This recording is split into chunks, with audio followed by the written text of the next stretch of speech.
Welcome back to Good Morning Maine. We're here with Sam Feifel. He's the editor of Beer and Weed magazine. Sam, thanks for joining us this morning. Happy to be here. Thanks for having me. So you're here to talk about today's 420. It's true. What does this mean? Well, 420 is sort of a signifier in the cannabis industry. Yep.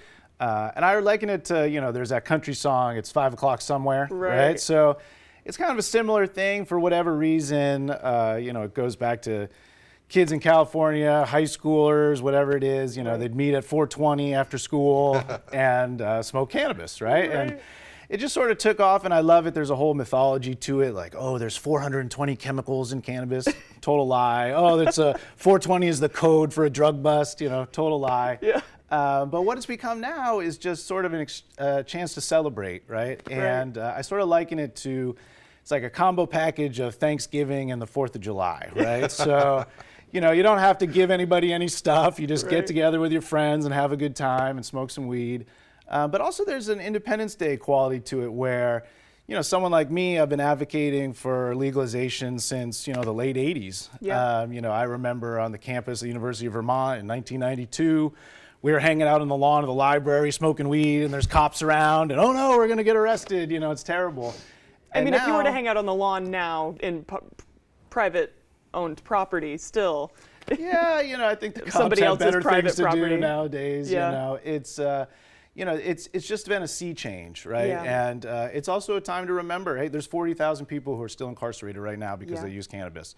And I think that's unfair, right? When we can walk down to a retail store and buy cannabis, there shouldn't be anybody in jail for smoking weed. That's ridiculous. Hey, I mean, on that note too, you've brought up before, let's get away from the term marijuana, and you're using the word cannabis a lot. Can you explain why? Yeah, absolutely. If you go back and look at the roots of why prohibitions of cannabis started, it's because, during the Mexican Civil War, there was a lot of people coming from the South into the, sort of still nascent United States in the early 1900s. And they started talking about the devil's weed, marijuana. And they really gave it that term to lend it this Mexican feel. Oh, those people from the South who are not white are coming up here and smoking their marijuana.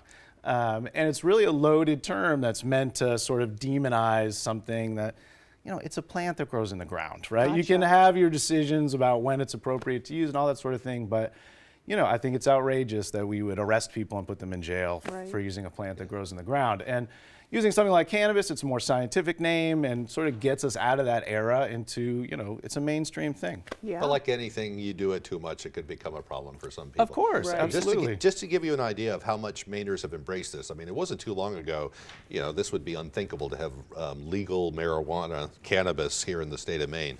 But according to the Maine Office of Cannabis Policy, recreational pot sales doubled in Maine last year. 159 million worth of cannabis products were sold. That's not just the stuff you smoke, it's the other things that people ingest or whatever. They eat it, there's edibles, you can drink beverages now, concentrates. You're seeing it more commonplace around everywhere you go, at parties or whatever, people go and do their thing. Well, there's 3 dispensaries we right on have our magazines now. Yeah, you know? Look at that, Big Poppy. There's Big Poppy. Big Poppy, one of the biggest stars in the Northeast, has started his own cannabis business and is selling that. Yeah, I was at a release party with David Ortiz last night celebrating his cannabis brand.